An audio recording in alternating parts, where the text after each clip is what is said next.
आज ईरान और Israel America युद्ध का 16वां दिन है। परिस्थिति आज भी पहले से बदली नहीं है बहुत ज्यादा, और दिन ब दिन बल्कि बदतर होती जा रही है। हमले एक दूसरे पर तेज हो रहे हैं, और इस बीच खबर ये आ रही है कि मध्य पूर्व युद्ध से इस वक्त की जो बड़ी खबर है कि एक बार फिर से हमला हुआ है। ईरान ने तेल अवीव पर मिसाइलों से हमला किया है।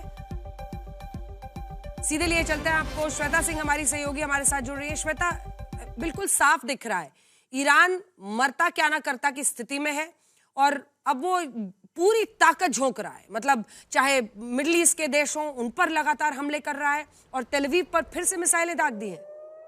लगातार चल रही है जना, लगभग हर आधे घंटे में यहाँ पर अलर्ट आता है, और इस बार अलर्ट इतना सीरियस है।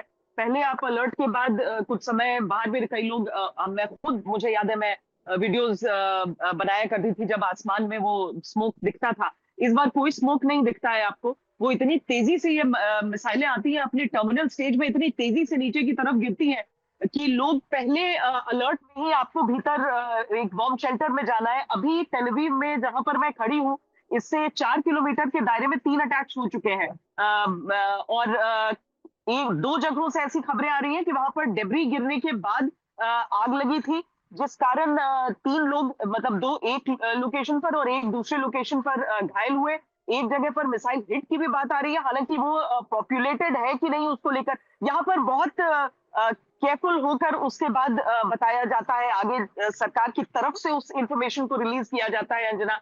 लेकिन साउथ तेल अवीव की तरफ ये जो हमला है वो हुआ है।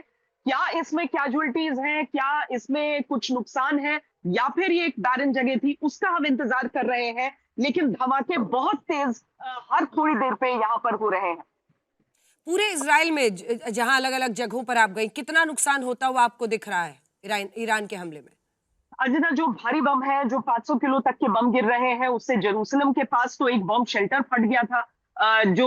मैं नॉर्थ इजराइल में हाइफा से कुछ पहले जार्जिन नाम की जगह पर गई थी। वहां पर क्योंकि एक अरब सेटलमेंट था, रमजान के समय वो सहरी से पहले अपनी तैयारियों में लगे हुए थे, तो 58 लोगों की को बहुत गंभीर चोटें वहां पर आई थी। तो इस बार डैमेजेस हो रहे हैं, उतने नहीं हो रहे हैं क्योंकि 2 चीजें इजराइल के पास है, एक एयर डिफेंस, दूसरा बॉम्ब शेल्टर्स का एक पूरा नेटवर्क। लेकिन उसके बावजूद ये बैलिस्टिक मिसाइलें इतनी घातक है कि ये डैमेज कर रही हैं, और केवल लोगों की सतर्कता से वो बच सकते हैं। कई बार तो खैर अब बॉम्ब शेल्टर ही फट जाए तो उसमें लोगों की सतर्कता भी काम नहीं आती। बहुत धन्यवाद आपका ये तमाम जानकारी के लिए।